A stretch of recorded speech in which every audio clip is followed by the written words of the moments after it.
Could China start depending on US oil instead of the Middle East? According to US Energy Secretary Chris Wright, China could soon begin importing significantly more oil directly from the United States. And if that happens, it could reshape some of the most important trade relationships on Earth. China is currently the world's largest oil importer. The United States is the world's biggest producer. And after weeks of disruption around the Strait of Hormuz, one of the most important shipping routes in the world, US officials are now suggesting the old energy map may be changing permanently.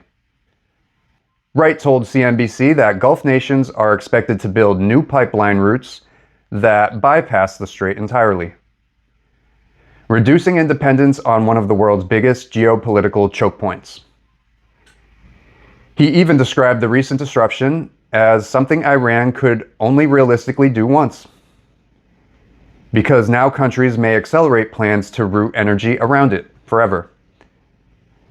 At the same time, the Trump administration is pushing expanded production in places like Texas, Louisiana, and Alaska.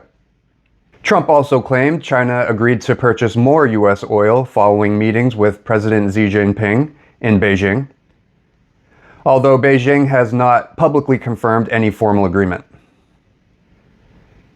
So, are we watching the beginning of a new global energy alliance? Because if China starts relying more heavily on American oil instead of Middle Eastern supply routes, the geopolitical ripple effects could be huge. Trade routes shift, alliances shift, infrastructure shifts. And when energy flows change, global power usually changes with it.